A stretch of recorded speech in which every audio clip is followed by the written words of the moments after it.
انشاءاللہ عزیز اس مختصر سے وقت میں آپ تمام کے سامنے ماہ محرم کے تعلق سے کچھ باتیں رکھنے کی کوشش کروں گا، چونکہ جیسا کہ ہم جانتے ہیں ماہ محرم یہ ہجری سن جو کیلنڈر ہوتا ہے اس کا فرسٹ منتھ کاؤنٹ ہوتا ہے، اور یہ حرمت والے مہینوں میں سے ایک مہینہ ہے۔ نبی اکرم صلی اللہ علیہ وسلم نے اس کی فضیلت میں بات بیان کی کہ رمضان کے بعد سب سے افضل روزہ اس کا ہے، اور اس کی 10 تاریخ کا روزہ 1 سال کے گناہوں کا کفارہ ہے۔ تو اگر دیکھا جائے تو کل مکمل طور سے میں نے ساری فضائل اس کے اندر اس ایک جملے کے اندر رکھ دی کہ جو محرم کی فضیلت ہے۔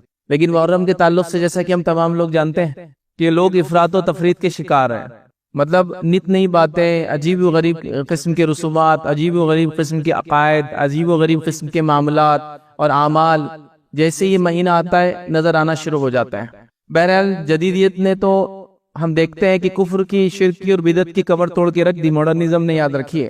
پہلے تو یہ حال تھا جب ہم لوگ چھوٹے تھے، مجھے اچھے سے یاد ہے کہ جب محرم کا مہینہ آ جاتا تھا تو محرم اور سفر یہ 2 مہینوں میں کوئی خوشی نہیں منائی جاتی تھی، کوئی رسومات نہیں منائے جاتے تھے، تو جتنے فنکشن ہالز وغیرہ ہوتے تھے سب مینٹیننس اور ریپیئر کے لیے چلے جاتے تھے، ان کے لیے یہی چھٹی کے دن ہوتے تھے، کیونکہ مسلمان ان 2 مہینوں میں خوشیاں نہیں مناتے، ان کو پتا ہے، تو لہٰذا وہ مینٹیننس ریپیئر ہوتے تھے۔ لیکن اب الحمدللہ جیسے جیسا علمی شعور بھی لوگوں میں آ رہا ہے، اور پھر جدید دور ہی ایسا، یاد رکھیے کہ سب ہر چیز کے لیے انتظار نہیں کیا سکتا ہے، جو صحیح بات ہے لوگ الحمدللہ اس کو لے رہے ہیں، اس پہ عمل کر رہے ہیں، تو لہٰذا بہت سارے یہ قسم کے رسومات تو اب ختم ہو گیا درخت، ورنہ بالکل یہ بات بالکل طے تھی کہ ایک مخصوص رنگ کے کپڑے، ایک مخصوص قسم کا چہرہ بنا لینا، اس کے بعد مخصوص قسم کے اعمال جو تقریباً سب کے سب شوق سے، غم سے، خوشی کے خلاف جو چیزیں ہوتی یاد رکھیے وہ سب کی جاتی تھی، یاد رکھیے۔ اور ہم نے تو اپنے بچپن میں اس مہینے کو غم کا مہینہ ہی سنا، اور رونے دھونے کا مہینہ سنا، ماتم کا مہینہ سنا، اور اس کے پیچھے ایک واقعہ یاد رکھیں، اس واقعے کی حقیقت ہے،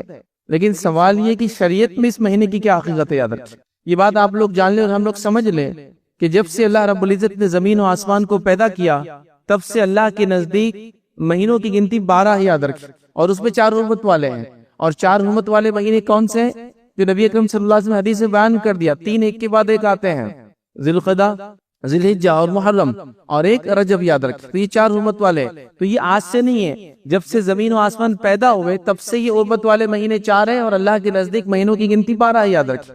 جو آیت میں نے آپ کے سامنے تلاوت کی، ان عدۃ الشہور عند اللہ، کہ اللہ تعالیٰ فرماتا ہے مہینوں کی گنتی اللہ کے نزدیک کتاب جو ہے کتاب اللہ میں 12 ہے، اسی دن سے جب سے آسمان و زمین کو اس نے پیدا کیا، اور اس پہ 4 مہینے حرمت والے ہیں، تو تم ان مہینوں میں جو ہے اپنے اوپر جو ہے ظلم نہ کرنا۔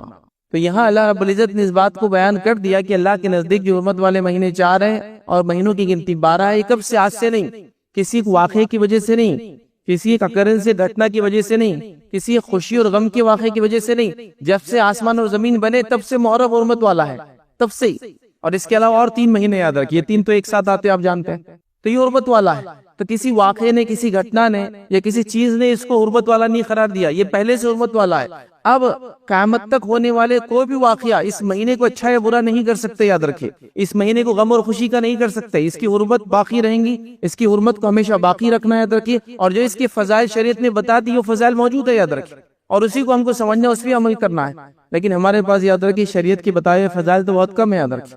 جب بھی یہ مہینہ آتا ہے کچھ چند واقعات لوگ سناتے ہیں، اچھا نبی اکرم صلی اللہ علیہ وسلم کے زمانے میں بھی کیا واقعے کی وجہ سے سب چیزیں ہوئی وہ بھی نہیں بتایا جاتا ہے۔ نبی اکرم صلی اللہ علیہ وسلم کے دنیا سے جانے کے بعد یاد رکھیے آپ کے نواسے کی جو شہادت ہے، یقیناً یہ غم کی بات ہے، یقیناً اس بات میں ہم خوش نہیں ہیں، یقیناً ہمیں اس کا غم ہے، یاد رکھیں، یقیناً اس چیز کو ہم برا مانتے ہیں، ٹھیک ہے کہ آل رسول کے ساتھ ایسا کچھ ہو، لیکن اس وجہ سے مکمل طور سے مہینے کو آپ ڈینوٹ کر دے، اس کو حرمت والا قرار دے کہ اس واقعے سے مہینے کی حرمت ہے، اس واقعے کی وجہ سے اب سارا قیامت تک امت مسلمہ اس میں غم مناتے رہیں گی، یاد رکھیے ایسا نہیں ہے۔ جب شریعت مکمل ہوئی تھی اس مہینہ حرمت والا تھا، اور اس کے اندر جو ایک خاص تاریخ ہے 10، وہ تو ایک خوشی کی وجہ سے روزہ رکھا گیا، یاد رکھیے، غم کی وجہ سے نہیں، وہ کیا ہے انشاءاللہ ہم دیکھیں گے، یاد رکھیے، لہٰذا اس چیز کو سمجھنے کی ضرورت ہے۔ اب آئیے پہلے ہم یہاں سے شروع کرتے ہیں تاریخی اعتبار سے کہ اس مہینے کو پہلا مہینہ کیوں قرار دیا گیا، وہاں سے شروع کرتے ہیں، کیونکہ بہت سارے لوگ ہوتے ہیں یہ سوالات بھی کرتے ہیں کیا اس مہینے کے ابتدا میں ہم لوگ سوشل میڈیا پہ ایک دوسرے کو گریٹنگز بھیجیں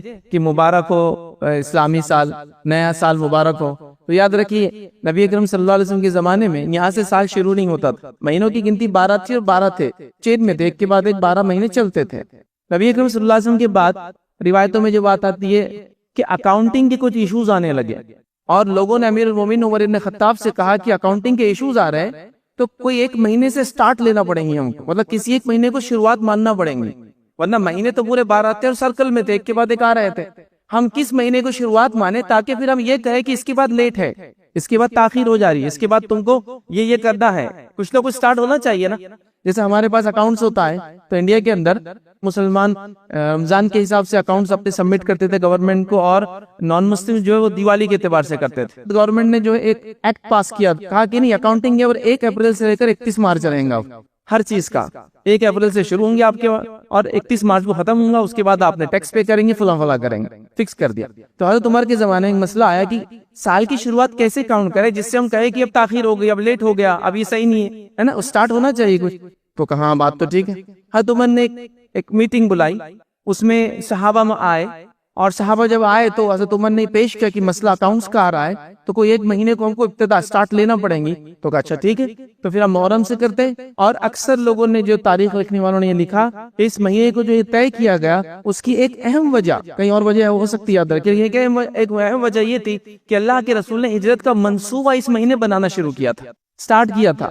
ہجرت کی نہیں تھی لیکن ابھی یاد رکھیے، ہجرت کر کے جب آپ پہنچے تو 8 ربیع الاول تھی یاد رکھیے مدینہ میں. تو آپ نے سٹارٹ کیا اور 10 سے 12 دن میں آپ پہنچے تھے یاد رکھیں. 3 دن غار ثور میں رہتے، 8 دن اس کے بعد اور چلے تھے یا 10 دن، اس اعتبار سے لے تو یہ 10 سے زائد دن تھے یاد رکھیں. تو گویا سٹارٹ آپ نے جو ہے سفر کے آخری اس میں کی تھی، اور ربیع الاول کے اندر 8 کو آپ وہاں مدینے میں پہنچ گئے تھے یاد رکھیں. لیکن سٹارٹ منصوبہ کب شروع کیا تھا؟ محرم کے اندر. تو حضرت عمر نے یا کسی اور نے یہ تجویز پیش کی کہ محرم سے فرسٹ کر لیتے، کیونکہ منصوبہ شروع ہوتا نا ہجرت کا، ہجری سال، تو ہم اس کو کیا کرتے، فرسٹ کاؤنٹ کر لیتے ہیں. اور سارے صحابہ نے ہاں کہہ دیا، کسی نے اختلاف نہیں کیا، لہٰذا اس پر اجماع ہو گیا ایک طرح سے کہ اس کو فرسٹ منتھ حضرت عمر کے زمانے سے ڈکلیئر ہو گیا. تو اب آپ جو لوگ پوچھ رہے ہیں کیا اس کی گریٹنگز، اس کی مبارکباد دینا چاہیے، تو یہ کبھی فرسٹ منتھ تھا ہی نہیں، یہ تو ضرورت کی وجہ سے اس کو فرسٹ منتھ ڈکلیئر کر دیا گیا یاد رکھیں. اب یہ فرسٹ ہی رہیں گا یاد رکھیں، صحابہ نے چونکہ یہ ہو گیا معاملہ طے، خلفاء راشدین نے کر دیا، ہو گیا خلیفان، تو بہرحال تو یہ فرسٹ منتھ اس طرح سے بنا یاد رکھیں. اب یہاں سے آپ چینج شروع ہوتی، محرم، صفر، ربیع الاول، ربیع الثانی، جمادی الاول، اور یہ پورا سسٹم 12 منتھ کا ہو گیا یاد رکھیں. لیکن یہ بھی ایک بڑا مسئلہ ہے ہمارے پاس، چونکہ عموماً ان تاریخوں سے یا اسلامی تاریخ سے آج کل کچھ بھی نہیں ہوتا یاد رکھیں، ٹھیک، لہٰذا یہ بڑا مسئلہ ہے کہ کون سا مہینہ چلتا ہے. ہمارے پاس تو ایک ہی ذریعہ ہے، ہمارے شہر کے اندر تو ایک مخصوص اردو اخبار ہم کو جا کے دیکھنا پڑتا ہے، اس کے بغیر تاریخ آپ کو نہیں پتا چلیں، چونکہ ایپس بھی آپ کے جو ایڈجسٹ کرنا پڑتا ہے ہر بار، چونکہ 29 کا مہینہ ہوتا ہے، کبھی 30 کا ہوتا ہے، تو بڑا مسئلہ ہے یاد رکھیں. بہرحال چلیے، تو یہ مہینے طے ہوئے اور محرم اس طرح سے پہلا مہینہ اسلامی کیلنڈر کا بن گیا یاد رکھیں. ٹھیک، اب اسلامی کیلنڈر کا جب پہلا مہینہ یہ بن گیا یاد رکھیے، تو اس کے اندر ایک 10 تاریخ آتی ہے یاد رکھیں. اس 10 تاریخ کو عمومی طور سے واپس غم کا دن منایا جاتا ہے. ویسے تو پورے محرم کو اور محرم کے بعد کے اور 10 دن غم کے لوگ مناتے سفر تک، لیکن بہرحال اسلامی کیلنڈر میں یا نبی اکرم صلی اللہ علیہ وسلم کے دور میں اس مہینے کے اندر یا اس دن کی کیا خصوصیت تھی اور کیا ہوا تھا، بس وہ مختصر رکھتا ہوں، بعد میں اور ڈیٹیل میں ہم دیکھیں گے انشاءاللہ اس موقع رہا تو اگلے جمعہ. تو یاد رکھیں نبی اکرم صلی اللہ علیہ وسلم کی جب وفات ہوئی تو یہ تاریخ خوشی کے لیے منائیں گی 10، یہ بات یاد رکھ لیجیے. میں نے پہلے بات کہہ دی، نبی اکرم صلی اللہ علیہ وسلم کی نواسے کی جو شہادت ہوئی، ہم کو اس کا غم ہے، یاد رکھیے وہ چیز صحیح نہیں تھی، ہم خود کہہ رہے ہیں. لیکن جب نبی اکرم صلی اللہ علیہ وسلم کی وفات ہوئی تو یہ دن خوشی والا تھا. کیسے تھا؟ نبی اکرم صلی اللہ علیہ وسلم جب مکہ میں، مشرکین مکہ بھی اس دن کی حرمت رکھتے تھے اور اس میں روزہ وغیرہ رکھتے تھے. وہ کیوں کرتے تھے؟ شاید یہود کو انہوں نے دیکھا تھا یا نصارہ کو انہوں نے دیکھا تھا، تو اس وجہ سے شاید وہ اس کی حرمت رکھتے تھے. جب نبی اکرم صلی اللہ علیہ وسلم مدینہ آئے، یاد رکھ، مدینے میں آنے کے بعد آپ نے دیکھا کہ جو یہ یہود بھی روزہ رکھتے، نصارہ بھی روزہ رکھتے، کرسچن سے جوز جو ہے وہ بھی فاسٹنگ کرتے. تو آپ نے دریافت کیا یہ کیوں کرتے ایسا؟ تو بتایا گیا کہ اللہ کے رسول صلی اللہ علیہ وسلم اس دن جو ہے موسیٰ علیہ السلام کو اللہ رب العزت نے جو ہے فرعون سے نجات دی تھی، تو لہٰذا یہود اور نصارہ اس کو عید کا دن مناتے ہیں. ان کی عورتیں نئے نئے زیورات پہنتی تھی، نئے کپڑے پہنتی تھی اور اس کی خوشی مناتے ہیں اللہ نے نازل دی. تو اللہ کے رسول صلی اللہ علیہ وسلم فرمایا کہ موسیٰ پر یہودیوں ذات حق ہمارا ہے، لہٰذا ہم بھی روزہ رکھیں گے. سمجھ گئے بات کو؟ تو یہود کیوں منا رہے تھے اس دن کو؟ خوشی. نبی اکرم صلی اللہ علیہ وسلم روزے کا حکم کیوں دیا؟ تاکہ ایک خوشی جو ہم سے پہلے مسلمانوں کو ملی تھی ہم اس خوشی کے اندر شامل ہو. اس سے پتہ چلتا ہے کہ مسلمان کی اخوت، بھائی چارہ بہت سٹرونگ ہے. یاد رکھیں کہ موسیٰ علیہ السلام کو کامیابی کب ملی تھی؟ نجات ملی تھی. یہودی منا رہے تھے، اللہ کے رسول جب پتہ چلا کہا کہ موسیٰ پر ہمارا حق ان سے زیادہ ہے، ہم منائیں گے اس کو، مطلب ہم بھی وہ شکرانہ ادا کریں گے. کیا شکرانہ؟ کہ اللہ نے بنی اسرائیل کو نجات دی تھی فرعون کے ظلم اور ستم سے، اور موسیٰ علیہ السلام لے کر ان کو نکل گئے تھے وہاں سے. سمجھ میں آگئی بات؟ تو یہ وجہ تھی۔ اس کے ساتھ ایک اور روایت میں الفاظ آتے ہیں جب آخری وقت اللہ کے رسول صلی اللہ علیہ وسلم یہ کہا کہ اگر میں حیات رہا تو میں یہودیوں کی مخالفت میں ایک نہیں 2 روزے رکھوں گا، تاکہ ان کی مخالفت بھی ہو جائے۔ یہودی خوش ہو گئے تھے کہ ارے محمد صلی اللہ علیہ وسلم بھی ہمارے ایسا کرے، تو آپ نے کہا میں ان کی مخالفت میں 2 رکھوں گا، 9 کا روزہ انشاءاللہ عزیز رکھوں گا۔ اور ایک روایت کے اندر یہ الفاظ کے 10 کے بھی 11 کی بھی الفاظ ہے، اگر 9 10 نہ ہو سکے تو 10 11۔ بہرحال یہ روزہ وغیرہ انشاءاللہ عزیز ہم اگلے جمعہ دیکھیں گے، اس کا اور بھی تفصیلات آئیں گی۔ تو بہرحال یہ بات تو بیسیکلی سمجھ میں آ گئی۔ اب آئیے اللہ رب العزت نے اس مہینے کے تعلق سے جو حرمت والا مہینہ، اور 4 حرمت والے مہینوں میں سے ایک ہے، یا کیلنڈر کے اعتبار سے پہلا حرمت والا مہینہ ہے، یہ پہلا آتا ہے، دوسرا رجب آتا ہے، پھر ذی الحجہ آتا ہے، اور معاف کرنا ذی القعدہ آتا ہے، اور ذی الحجہ آتا ہے۔ لیکن اگر ایک ساتھ میں دیکھیں تو یہ 3 مہینے ایک ساتھ ایک کے بعد ایک آتے ہیں، یاد رکھیں۔ اور مشرکین مکہ چونکہ 3 مہینے ان کا اکثر یا اس کے اطراف کے قبائل جو لوٹ مار کر کے اپنی انکم کرتے تھے، تو یہ لوگ کیا کرتے تھے، محرم کے مہینے کو سرکاتے رہتے تھے، چونکہ 3 مہینے ایک ساتھ اپنے اس کام سے رکنا، تجارت مطلب ان کا جو روزی روٹی اسی چل لوٹ مار کیسے کریں گے، تو وہ کیا کرتے تھے، اعلان کر دیتے تھے کہ یہ بار محرم سفر کے بعد آئیں گا۔ ایڈجسٹمنٹس مطلب مہینے کو ایکسچینج کر دیتے تھے، کہتے تھے کہ ابھی 2 مہینے جو ہے ایک کے بعد ایک حرمت والے آئیں گے، اب وہ محرم نہیں آئیں گا، آخر محرم آئیں گا سفر کے بعد، سمجھ رہا۔ لیکن جس سال نبی اکرم صلی اللہ علیہ وسلم نے حج کیا، یاد رکھیے اس سال یہ سب برابر ہو چکا تھا، مطلب بالکل زمانہ جو ہے گھوم گھام کر اپنے صحیح جو ہے گردش پر اس سال آ چکا تھا، وہ روایتیں بھی انشاءاللہ جیسے ہم دیکھیں گے۔ تو اس سال یہ فکس تھا، اللہ کے رسول نے جب کیا حج تو تب ذی القعدہ، ذی الحجہ، محرم یہ پیدر پہ آ رہے تھے، اور ساری چیزیں ایڈجسٹ ہو چکی تھی، مطلب مشرکین جو گڑبڑ کرتے تھے اس سال نہیں تھی، یاد رکھ، اور اس کے بعد تو سلسلہ چلتا رہا، یاد رکھ۔ تو اللہ تعالیٰ نے یہ بات بیان کر دی کہ اللہ کے نزدیک مہینوں کی گنتی 12 ہے، اس میں 4 حرمت والے تھے۔ حرمت والے مہینے کسی مخصوص واقعے کی وجہ سے نہیں ہوئے، یہ اللہ کے پاس جب سے زمین و آسمان بنی تھی اللہ نے دی۔ اب اللہ نے کیوں 4 مہینوں کو حرمت والا بنایا، یاد رکھیے یہ اللہ رب العزت بہتر جانتا ہے، لیکن اللہ تعالیٰ کچھ چیزوں پر فضیلت دیتا ہے، یہ اس کا اپنا طریقہ اور سنت ہے، یاد رکھیے۔ جیسے دنوں میں اگر میں آپ سے کہوں سردار کون ہے دنوں کا، تو آپ کہیں گے دنوں کا سردار جو ہے جمعہ ہے، اللہ نے دی ہے اس کو فضیلت۔ کیوں نہیں فضیلت؟ کہا کہ اسی دن آدم بنائے، اسی دن جو ہے آدم علیہ السلام سے کی توبہ قبول ہے، اسی دن وہ زمین پہ اتارے گئے، اسی دن جو ہے قیامت آنے والی، تو جمعہ کی اپنی فضیلت، تو جمعہ سردار ہے نا۔ زمینوں کے اندر اللہ تعالیٰ نے جو ہے حرم کو فضیلت دی ہے، بیت المقدس کو فضیلت دی ہے، تو زمینوں میں کسی زمین کو اللہ تعالیٰ نے فضیلت دی ہے، شخصیات میں کسی شخصیت، تو اللہ تعالیٰ کا اپنا طریقہ ہے، وہ لوگوں پر دنوں پر مہینوں پر جگہ پر فضیلت دیتا ہے۔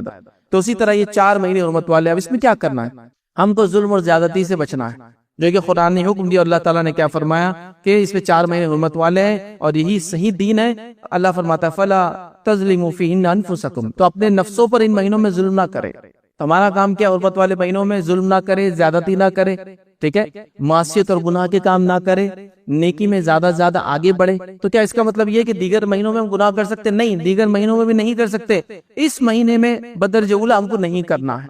مطلب معصیت گناہ تو ہمیشہ غلط چیز تو غلط ہمیشہ ہے، لیکن ان مہینوں میں بہت احتیاط کرنا ہے، یاد رکھیں۔ حتیٰ کہ مشرکین مکہ بھی ان دنوں کی حرمت رکھتے تھے، یاد رکھیں، دور جہالت میں بھی، اسی لیے تو وہ لوٹ مار کے لیے اپنے مہینوں کو ایڈجسٹ کرتے تھے، ان دنوں میں جنگوں کی ابتدا نہیں کرتے تھے کبھی بھی، یاد رکھیں۔ اور نبی اکرم صلی اللہ علیہ وسلم نے بھی ان مہینوں میں جنگوں کی ابتدا نہیں کی، لیکن اگر کوئی آ جائے تو پھر اس کا دفاع تو کیا، لیکن ابتدا نہیں کی اپنے طرف سے۔ حرمت والے مہینے ہماری طرف سے شروعات نہیں ہونا چاہیے، ٹھیک ہے۔ تو بہرحال ان مہینوں کی یاد رکھیں، بڑی حرمت اللہ نے کہا کہ ان مہینوں میں اپنے اوپر ظلم ہم نہ کریں، یاد رکھیں، ٹھیک۔ اب آگے بڑھتے ہیں، یاد رکھیں نبی اکرم صلی اللہ علیہ وسلم فرماتے ہیں، متفق علیہ روایت ہے، اور متفق علیہ مطلب صحیح بخاری اور صحیح مسلم کی روایت، آپ نے فرمایا کہا بے شک زمانہ گھوم گھام کر اسی حالت پر لوٹ آیا ہے جس پر وہ اس وقت تھا جب اللہ تعالیٰ نے آسمان اور زمین کی تخلیق فرمائی تھی۔ تو کیوں کہا گھوم گھام کر آ چکا ہے؟ کیونکہ مشرکین مہینے کو شفٹ کرتے تھے محرم کو، تاکہ وہ 3 مہینے لوٹ مار سے نہ رکنا پڑے بول کر اس سال محرم سفر کے بعد آئیں گا اعلان کرتے تھے۔ تو اللہ کے رسول کا سب برابر ہو کے اب صحیح جگہ آ چکا ہے زمانہ۔ سال کے 12 مہینے جن میں 4 حرمت والے ہیں، 3 لگاتار آتے ہیں، یعنی ذی القعدہ، ذی الحجہ اور محرم، اور ایک رجب، یاد رکھیں۔ تو لہٰذا یہ 4 حرمت والے مہینے ہیں، ہمیں اس میں ظلم و زیادتی نہیں کرنا ہے، اور محرم کی سب سے پہلی فضیلت ہے کہ یہ حرمت والا مہینہ ہے، ٹھیک ہے۔ اور اس کے انشاءاللہ ہم 7 فضائل دیکھیں گے کل، آج ہی نہیں اگلے جمعہ بھی انشاءاللہ ملا کر۔ تو اس کی پہلی فضیلت یہ حرمت والا ہے، لہٰذا حرمت والوں میں جو مہینوں میں جو کام کرنا ہے وہ کرنا ہے، گناہ اور معصیت سے بچنا ہے، اور نیکی میں اضافہ کرنا ہے۔ جسے میں کہوں گا فرائض تو کرتے ہی ہم لوگ، نوافل میں اضافہ کرنا ہے۔ اب وہ کیسے ہو سکتا ہے نوافل میں اضافہ؟ آپ نفل نمازوں کے ذریعے کریں، نفل روزوں کے ذریعے کریں، صدقات کے ذریعے کریں، اور دیگر سارے عمل جو آپ کرنا چاہتے ہیں، ایڈ کرنا چاہتے ہیں ان مہینوں میں، آپ بالکل ایڈ کر سکتے ہیں، اس میں کوئی مسئلہ اور کوئی حرج نہیں ہے۔ اسی طرح اس مہینے کی جو دوسری فضیلت جو ہمیں ملتی ہے، یاد رکھیے روایتوں میں یاد رکھیے، وہ یہ ہے کہ ان مہینوں میں ہمیں اپنے آپ پر ظلم نہیں کرنا ہے.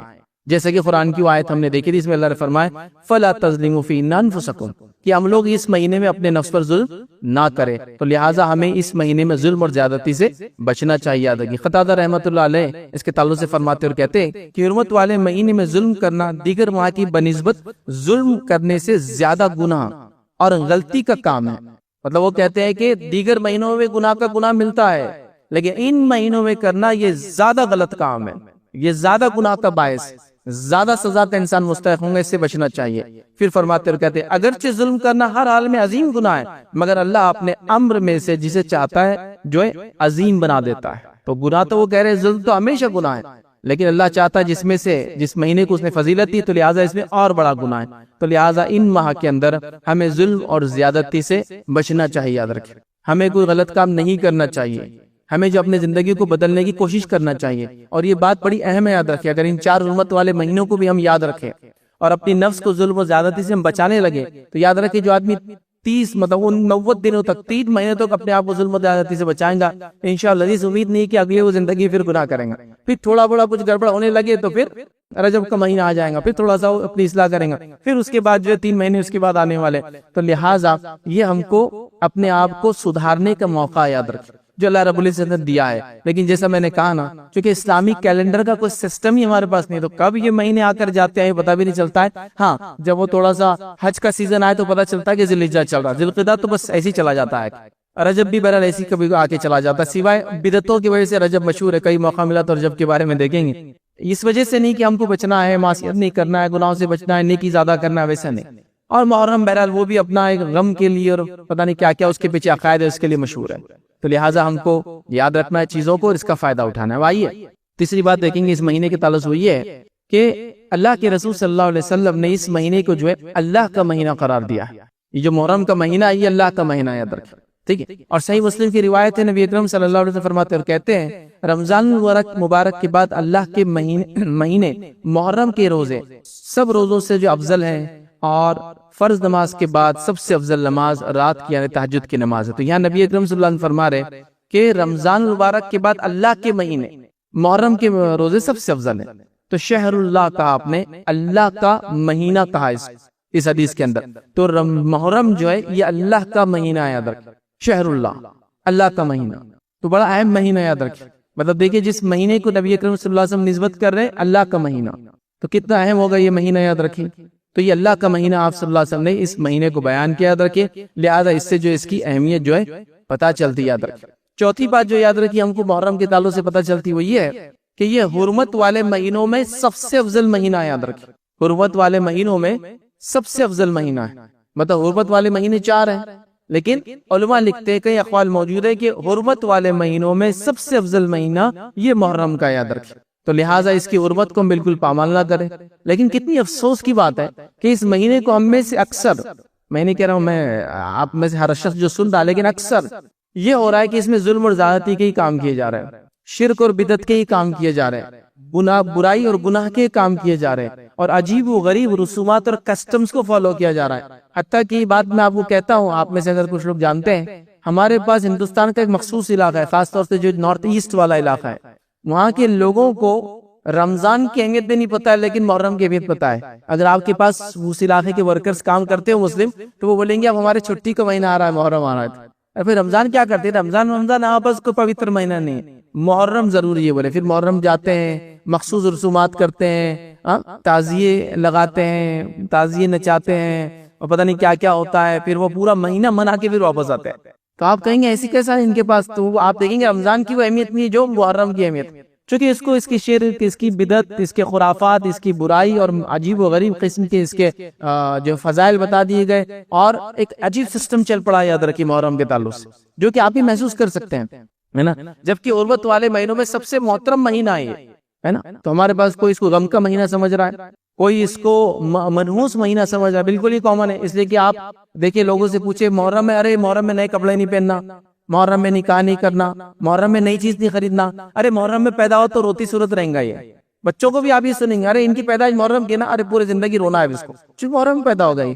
مطلب محرم مطلب نحوست، محرم مطلب برائی، محرم مطلب غم، محرم مطلب بری چیز، یہ تصور ہے، یاد رکھیں۔ جبکہ یہ حرمت والے مہینوں میں سب سے افضل مہینہ ہے، اور ہمارے نزدیک نعوذ باللہ یہ نحوست والا، یہ برائی والا، اس میں کوئی نیک کام نہیں کرنا، مخصوص رنگ کے کپڑے پہننا، مخصوص اعمال کرنا، ان چیزوں سے اس کو ہم نے مشہور کر دیا ہے۔ اور اس کی حرمت کو کیسے عجیب و غریب ڈھنگ سے پامال کرتے ہیں، آپ کو دیکھنا ہے۔ جو 10 کا دن ہے وہ دن ظاہر سی بات ہے روزے کا دن ہے، وہ دن ظاہر سی بات ہے آپ اس میں نیکی کریں، یاد رکھیں، چونکہ محرم کا دن ہے، یاد رکھیے، اور اس دن اللہ تعالیٰ نے موسیٰ علیہ السلام کو نجات دی تھی۔ وہ سب چھوڑ کر ہم لوگ پتہ نہیں کیا کیا کر رہے ہیں، میلے لگ رہے ہیں۔ محرم کے میلے تو ہوتے ہیں نا، ہر جگہ آپ نے سنا ہوگا، کوئی میلے لگا رہا ہے۔ اچھا، بڑی تعجب کی بات ہے، تھوڑا سوچو اس چیز کو، غور کرو آپ۔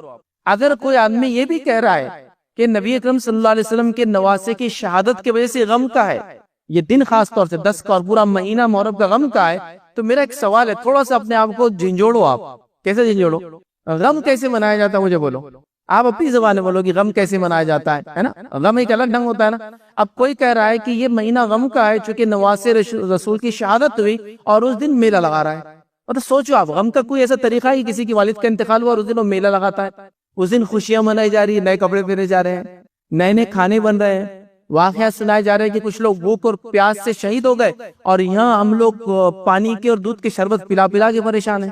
اگر آپ کہہ رہے غم بھی ہے تو یہ کون سا غم، مجھے سمجھ میں نہیں آ رہا۔ مطلب اگر یہ غم ہے، غم کا مہینہ ہے، تاریخ غم کی ہے، تو آپ دیکھیے غم کیسا منایا جا رہا ہے۔ 10 کو 10 محرم کو میں بتا رہا ہوں آپ کہ اس دن میلہ لگایا جا رہا ہے، بچے نئے کپڑے پہن رہے ہیں، لوگ جا رہے ہیں، ایک طرف کوئی سواری نچا رہا ہے تو دوسری طرف کوئی ماتم کر رہا ہے۔ مطلب گڈا گڑیا کا کھیل ہی چل رہا ہے، تم نچانے والا کام کرو، ہم غم والا کام کریں گے۔ دو پارٹیز اپنے الگ الگ کام کر رہے ہیں، ہے نا؟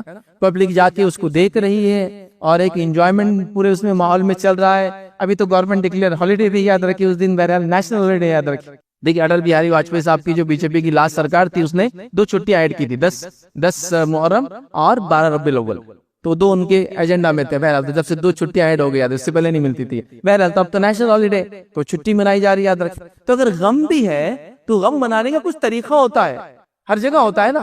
یہ غم منانے کا طریقہ ہے شہادت کے نام پہ ناچ، شہادت کے نام پہ میلہ، شہادت کے نام پہ نئے کپڑے، شہادت کے قصے سنائے جا رہے کہ اتنے دن سے پیاسے تھے اور ہم لوگ جو ہے لوگوں کو شربتیں پلا رہے ہیں۔ مطلب اگر کوئی کہے کہ فلاں آدمی آج تکلیف سے وہ بنا تھا، تو آدمی غم میں وہ کوئی چیز رک جاتا ہے۔ جیسے کہ اللہ کے رسول نے کہا کہ اللہ تعالیٰ نے بنی اسرائیل کو، موسیٰ علیہ السلام کو آزادی دی تھی، یہ خوشی منا رہے تو ہم بھی شکرانہ ادا کریں گے روزہ رکھ کر، ہم پارٹ بنے اس خوشی کا۔ تو یہ غم کس نام پہ یاد ہے کہ عجیب و غریب ڈھنگ ہے نا غم منانے کا۔ مطلب آپ تعجب کریں گے، امت مسلمہ کو لوگوں نے ان کے بڑی بڑی شخصیات کے موت پر غم کے نام پر خوشیاں منانے لگائی۔ میں آپ کو دوسرا اگزامپل دیتا ہوں۔ ہمارے پاس پہلے 12 ربیع الاول کو کیا نام سے منایا جاتا تھا؟ بولیے، ہر آدمی بولے گا 12 وفات، ہے ہی نہیں ہے یہ جملہ آپ نے سنا ہوگا، 12 وفات، باریہ فات، ایک دم جس کو بولتے سلینگ میں، روانی میں جو بولتے باریہ فات، 12 وفات۔ 12 کا مطلب 12 تاریخ، وفات کا مطلب پیدائش ہوتا ہے۔ وفات کا مطلب پیدائش ہوتا ہے کیا؟ ایک تھوڑا سا بچہ، اس کو تھوڑی سی اردو آتی ہے، بولیں گے وفات کا مطلب فوت ہو جانا، موت ہو جانا، انتقال کر جانا۔ تو آپ کو 12 ربیع الاول بھی نچایا، کیا بول کے 12 وفات، کیونکہ یہ بات نبی کریم صلی اللہ علیہ وسلم کی پیدائش کے تعلق سے یہ بات تو طے ہے کہ آپ پیر کو پیدا ہوئے تھے، لیکن تاریخ میں اختلاف ہے۔ 9 تھی، اکثر بہت سارے لوگوں نے 9 کو بھی کہا، یہ اسٹرانگ بات ہے یہ بھی، کچھ نے 10 11 اور کچھ نے کہا نہیں 12، تو 9 اور 12 یاد رکھیے دونوں میں سے کوئی، لیکن وفات تو بالکل طے شدہ ہے، بالکل طے شدہ ہے، 12 کو ہی ہوئی تھی۔ تو 12 وفات کہہ کے آپ کو نچایا، آپ کو جلوس اور میلے ٹھیلے لگوائے، وفات کے نام پہ ہی ہوا۔ 22 رجب کو کونے منائے جاتے ہیں نا، وہ بھی خوشی کا ہے، ایک بڑا مٹھائی وغیرہ بنانے کا ہے۔ اس دن امیر معاویہ کی جو ہے انتقال ہوا تھا، آپ دیکھ رہے ہیں امیر معاویہ کا انتقال ہوا تھا۔ تو یہ آپ دیکھیے، ہر کسی نہ کسی بڑی شخصیت کے انتقال پر انہوں نے غم کے نام پر امت مسلمہ کو نچوایا اور خوشیاں منانے لگائی، یاد رکھیں۔ یا آپ دیکھیے پورا ایک کے بعد ایک اب تاریخوں کو اٹھائیے جو جس میں بدعتیں کی جاتی ہے، اور اس کے پیچھے کا بیک گراؤنڈ، اس کے پیچھے کا واقعہ آپ ڈھونڈنے کی کوشش کیجیے، تو آپ کو یہ ملے گا اس کے پیچھے کوئی نہ کوئی بڑی شخصیت کی وفات ہے، اور چونکہ ہم کھل کر خوشی نہیں منا سکتے تھے اس کی وفات کی، اس شخص کی، تو لہٰذا چھپ کر خوشیاں منائی گئی۔ اب کیوں خوشیاں منائی گئی آپ سب جانتے ہیں، اس لیے کہ ظاہر سے تو خوشی کون مناتا ہے ایک شخص کے، ایک صحابی کے انتقال پر؟ ظاہر سی بات ہے ایمان والا نہیں ہو سکتا، ہے نا، منافق ہو سکتا ہے. اب وہ کھل کر تو نہیں منا سکتا ہے، تو آپ کو ایک دوسرے شکل میں دے دی تاکہ آپ بھی اس کی خوشی میں شامل ہو جائے غم کے نام پر. سبحان اللہ. تو بہرحال یہ آپ دیکھ سکتے ہیں ایسی کئی چیزیں یاد رکھی. بڑی افسوس کی بات ہے امت مسلمہ کے لیے کہ نہ اپنی تاریخ کو جانتے ہیں، نہ وہ جس کو کہیں گے حرمت والے مہینے جانتے ہیں، نہ وہ تاریخوں کے پیچھے واقعی جانتے ہیں، نہ کوئی چیز منا رہے. تو کم از کم عقل تو کیا ہوتی ہے؟ آپ کہہ رہے غم کا مہینہ ہے تو مجھے غم تو کہیں نظر نہیں آ رہا. ابھی محرم شروع ہو جائیں گے تو میں سمجھتا ہوں وہ بیکریاں جو ہے آپ کی اوونز خالی نہیں ملنے والی. آپ چونکہ وہ لوگ شہید ہوئے تھے نا 10 دن بھوکے رہ کے، تو آپ کھا کر جس کو کہیں گے اپنے آپ کو شہادت کی طرف لے جائیں گے. ابھی وہ بننا چالو ہو جاتے، کچھ مخصوص قسم کے بسکٹ، پھر مخصوص قسم کی روٹیاں، مخصوص قسم کے میٹھے، مخصوص قسم کے چاول، مخصوص قسم کی اس کے بعد جس کو کہتے ہیں کھانے، اور وہ کھائے جا رہے ہیں. اور قصہ کیا سنا جا رہا ہے؟ غم کا. میں نے نہیں دیکھا کسی کے غم پر لوگ اتنا کھاتے اور پیتے یاد. تو لہٰذا بڑی سمجھنے کی ضرورت ہے. تو محرم کا مہینہ یہ سب سے افضل مہینہ ہے حرمت والے مہینوں میں، لہٰذا ہم کو اس کی حرمت کا خیال رکھنا ہے. یہ ساری چیزیں نہیں کرنا ہے جو لوگ کر رہے ہیں، بلکہ سمجھداری کے ساتھ اس میں نیکی کرنا ہے. گناہوں سے اپنے آپ کو اور معصیت سے یاد رکھیے، اپنے آپ کو یاد رکھیے اور روکنا یاد رکھیے. اسی کے ساتھ ساتھ یاد رکھیے پانچویں اور آخری چیز آج ہم دیکھیں گے وہ یہ ہے کہ یاد رکھیے اس کا روزہ سب سے افضل نفل روزہ. یاد رکھیے محرم کا روزہ یاد رکھیے سب سے افضل نفل روزہ ہے. نبی اکرم صلی اللہ علیہ وسلم فرماتے ہوئے کہتے ہیں، صحیح مسلم کی روایت ہے کہ رمضان المبارک کے بعد اللہ کے مہینے محرم کا روزہ سب سے جو روزوں میں افضل ہے. تو لہٰذا یہ روزہ سب سے افضل ہے. تو لہٰذا آپ میں سے اگر کچھ لوگ روزہ رکھنا چاہے تو ضرور اس مہینے کے اندر روزہ رکھیں. پورا مہینے کا روزہ نہیں یاد رکھیں. لیکن یہ روایتوں میں یہ بات بھی آتی ہے کہ رمضان کا مہینے کا روزہ بھی فرض نہیں ہوا تھا، تب تک آپ کثرت سے اس میں روزے رکھتے تھے. بعد میں ایک روایت میں آپ نے کہا جو رکھنا چاہے رکھے، جو افطار کرنا چاہے کرے. ٹھیک ہے. تو لہٰذا لیکن اگر کوئی رکھنا چاہتا تو اس مہینے میں روزے وہ رکھ سکتا ہے. اور خاص طور سے ایک روزہ جو کہ 10 محرم کا یاد رکھے، یہ آپ خاص طور سے رکھے. اور 9 اور 10 ایک ساتھ کر لیں، چونکہ یہودی کی مخالفت میں اللہ کے رسول نے ارادہ کیا تھا کہ میں رکھوں گا. اور اگر 9 نہ ہو سکے تو 10 اور 11 رکھ لیں، اور کسی کا نہ ہو سکے تو خالی 10 رکھ لیں انشاءاللہ، جس کوئی مسئلہ نہیں. تو لہٰذا یہ سب سے افضل روزے رمضان کے روزوں کے بعد. تو لہٰذا اگر کچھ نہ ہو سکے تو پیر اور جمعرات کا روزہ جو روزہ جو ویسے بھی سنت ہے آپ وہ رکھ لیں اس مہینے میں خاص طور سے. یا پھر ایام 20 کے روزے جو 13، 14 اور 15، 13، 14 اور 15 چاند کے اعتبار سے ہوتے ہیں اس کے روزے رکھ لیں. ان روزوں کی بڑی فضائل ہے. نبی اکرم صلی اللہ علیہ وسلم نے فرمایا جو ایام 20 کے روزے پورے سال رکھتا ہے گویا اس نے سال بھر کے روزے رکھے، کیونکہ وہ 3 روزے ہوتے ہیں ہر مہینے ہوتے ہیں. اور جب 3 روزے ہر مہینے رکھیں گے اللہ اس نیکی کو 10 گنا بڑھا دیتا ہے، تو گویا وہ 30 روزوں کے برابر اجر مل گیا. اس کے تعلق سے بھی فضیلت آتی ہے. تو لہٰذا اس مہینے میں اگر آپ روزے رکھنا چاہے تو بڑا افضل مہینہ ہے اور روزے ضرور رکھیں. اور 10 کا روزہ تو بہرحال خاص طور سے رکھنے کی جو انشاءاللہ عزیز ہم لوگ جو ہے کوشش کریں. تو یہ چند باتیں تھی بہرحال جو میں نے مناسب سمجھی. محرم چونکہ آ رہا ہے اس تعلق سے آپ کے سامنے رکھوں.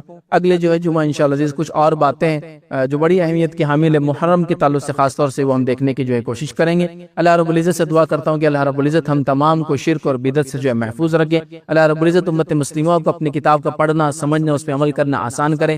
ہمیں کتاب و سنت کی اہمیت کو سمجھتے اس کے مطابق اعمال کرنے کی توفیق عطا فرمائے. ہم تمام کو ہماری نسلوں کو ہر قسم کی برائی سے جو محفوظ رکھے. اللہ تعالیٰ جو امت مسلمہ میں جو مظلوم ہے ان کی جو مدد عطا فرمائے. اللہ رب العزت جو کمزور ہے ان کی کمزوری کو دور کرے، جو محتاج ہے ان کی محتاجی کو دور کرے، جو پریشان حال مخروض ہے اللہ تعالیٰ ان کے قرض کے بوجھ کو ان سے جلدی اتارے. وضاحت کر دوں کہ شفاعت یہ ایک الگ چیز ہے اور وسیلہ یہ ایک الگ چیز ہے. انشاءاللہ عزیز ہم ان دونوں کو دیکھیں گے ایک ساتھ، اور اس میں انشاءاللہ عزیز دونوں کو مختلف انداز سے رکھنے کی بھی کوشش کروں گا. یہ وہ عنوان ہے جس عنوان کے تعلق سے اس معاشرے میں بہت زیادہ غلط فہمی پائی جاتی ہے. کچھ لوگ اس میں افراط و تفریط کے شکار ہے، یا تو اس میں اتنا غلو کر دیتے ہیں کہ ہر کسی شخص کو یہ سمجھتے ہیں یہ ہماری شفاعت کریں گا، یا کچھ لوگ ان لوگوں کو دیکھ کر برے لوگوں کو اتنا اس کا وہ کرتے کہ انکار کر بیٹھتے ایسی کوئی شفاعت ہے ہی نہیں. تو حقیقت ہے کیا؟ ایک مومن جو ہوتا ہے یہ جو ہے امت وسط اللہ نے اس امت کو کہا ہے وہ بیچ کا معاملہ اختیار کرتا ہے. تو آئیے ہم آج دیکھتے ہیں حقیقت میں شفاعت ہے کیا، وسیلہ کس کو کہتے ہیں، اس کی حقیقت کیا ہے، کیا اس کی سچائیاں کیا ہے، اور کیا اس میں غلو ہے، کیا اس میں لوگوں نے زیادتی کی ہے، اور کس معاملے میں ہم کمزور پڑے ہیں. تو سب سے بڑی چیز تو یہ شریعت اسلامیہ میں اکثر یہ ہوتا ہے کہ لوگ بدعت ایجاد کرتے ہیں، نئے نئے کام کرتے ہیں، لیکن کہیں نہ کہیں اس کی بنیاد ہوتی ہے، اس بنیاد کو لے کر وہ نیا کام کو ایجاد کرتے ہیں. تو شفاعت اور وسیلہ بھی یاد رکھیے اس کی حقیقت ہے، لیکن لوگوں نے اس کو لے کر اس کی بنیادیں تو لے لی، لیکن جس طریقے سے رسول اللہ صلی اللہ علیہ وسلم نے اور صحابہ نے عقیدہ رکھا اس عقیدے کو چھوڑ کر ایک منمانا عقیدہ لا لیا. گو نام تو وہی ہے شفاعت اور وسیلہ، لیکن اس کے پیچھے جو عقیدہ آج اس دور میں رکھا جا رہا ہے وہ عقیدہ رسول اللہ صلی اللہ علیہ وسلم سے ثابت نہیں. یاد رکھیے جو آج چل رہا ہے عمومی طور سے. انشاءاللہ صحیح عقیدہ کیا ہے اور باطل عقیدہ کیا ہے، دونوں کو آپ کے سامنے جو اس مختصر سے وقت میں رکھنے کی جو ہے میں کوشش کروں گا. سب سے پہلی چیز تو یہ شفاعت ہے کیا. شفاعت کس چیز کو کہتے ہیں؟ عربی زبان میں شفاعت جو ہے شین فے عین یہ لفظ اس کا مصدر ہے، اس سے آتا ہے اور اس کا معنی ہوتا ہے جوڑنا، ملانا یا نزدیکی کرنا، یا اس کو جو ہے شف کہتے ہیں، یہ جس کو کہتے ہیں ایون نمبرز، یا جس کو کہتے ہیں جفت، جس کو کہتے ہیں جس طرح سے 2 اور 4 اور 6 جفت نمبر ہے، اسی طرح طاق نمبر ہوتے 1 3. تو شف کہتے ہیں ان نمبر کو جو جفت ہوتا ہے، اس لیے کہ جفت نمبر طاق نمبر کو جوڑ دیتے ہیں. تو شفیع کہتے ہیں جو جوڑتا ہے، نزدیکی اختیار کراتا ہے، نزدیک پہنچاتا ہے یا دونوں کو ملاتا ہے، اس کو شفیع کہتے ہیں. اور اسی سے لفظ شفاعت آتا ہے. تو گویا شفاعت کا معنی ہوتا ہے جوڑنا، اور شرعی اصطلاح میں شریعت میں شفاعت کا معنی ہوتا ہے کہ گناہگار لوگوں کی اللہ رب العزت جو ہے مغفرت کرے گا کچھ لوگوں کی وجہ سے، یا وہ لوگ ان کی وجہ بنیں گے جنت میں جانے کی. شفاعت کا جو شرعی عقیدہ ہوگا وہ یہ ہوگا کہ شریعت میں کہیں گے قیامت کے روز گناہگار آدمی کی مغفرت اور بخشش کے لیے فرشتہ، نبی یا کسی ولی کو اللہ تعالیٰ جو ہے اللہ تعالیٰ کے حضور وہ اس کی سفارش کرے گا اور اللہ اس کی سفارش کو قبول کرے گا. یہ شفاعت کا عقیدہ ہے شریعت کے اصطلاح میں. جو شفاعت کر رہا ہے وہ مشفی ہے، شفاعت کرنے والا. جس کی شفاعت کی جا رہی ہے وہ اس کی جو شفاعت کرنے والا ہے اس کو مشفی کہتے ہیں عربی میں، مطلب وہ اس کو جوڑتا ہے، یا شفیع کہتے ہیں جو اس کو جوڑ رہا ہے، جس کو جوڑا جا رہا ہے.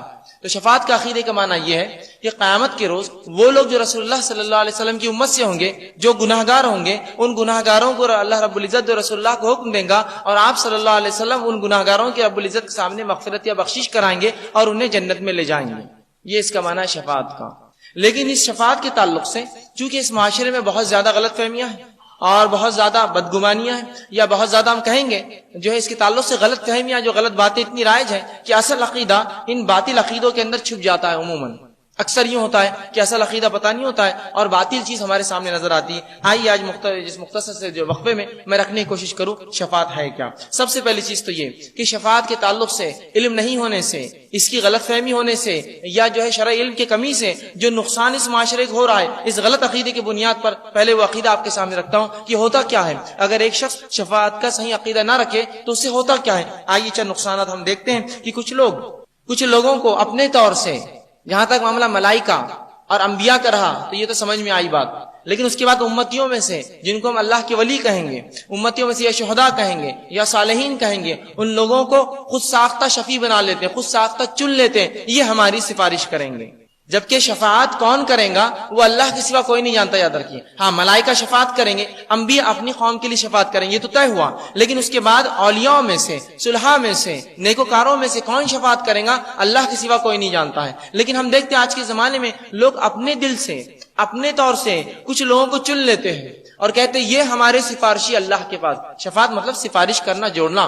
تو یہ ہمارے سفارشی اللہ کے پاس، اور ان کو چن لیتے ہیں. اور جب ان کو وہ خود ساختہ چن لیتے ہیں، اپنے منمانے ڈھنگ سے چن لیتے ہیں، زندہ ہو یا مردہ ہو، یہ ہماری سفارش کریں گے. پھر ہوتا کیا ہے، پھر ان کے پیچھے وہ لگ جاتے ہیں، ان کے پیچھے دنیا میں چل پڑتے ہیں، اور تمام وہ عقیدے جو اللہ کے تعلق سے ہونا چاہیے وہ عقیدے ان لوگوں کے تعلق سے رکھنا شروع کر دیتے ہیں. تمام وہ عقائد جو اللہ کے تعلق سے ہونا چاہیے وہ ان لوگوں کے تعلق سے رکھنا شروع کر دیتے ہیں. تو آئیے ہم دیکھتے ہیں اس معاشرے میں اس کا غلط عقیدہ ہونے سے شفاعت اور وسیلے کا نقصان کیا ہوتا ہے. سب سے پہلی چیز تو یہ کہ جب ایک انسان خود ساختہ کسی کو اپنے دل سے اپنا یہ کہتا ہے کہ یہ میری شفاعت کرے گا، یہ میرا مشفی ہے، اس کے ذریعے میں اللہ سے جڑ جاؤں گا، اللہ میری مغفرت کرے گا، جب یہ سوچ لیتا ہے تو پھر وہ اللہ رب العزت اس کی شریعت اور تمام چیزوں سے بے باک ہو جاتا ہے، دستبردار ہو جاتا ہے، اور کہتا ہے بس اب میں نے فلاں کا دامن تھام لیا، فلاں کے پیچھے میں لگ گیا، فلاں کو میں نے پکڑ لیا، اب یہ میرا بیڑا جو ہے پار کر دیں گے، یہ میرا معاملہ حل کر دیں گے، یہ اللہ کے نزدیک میری سفارش کر لیں گے، اور یہ جو ہے مجھے جنت دلا دیں گے.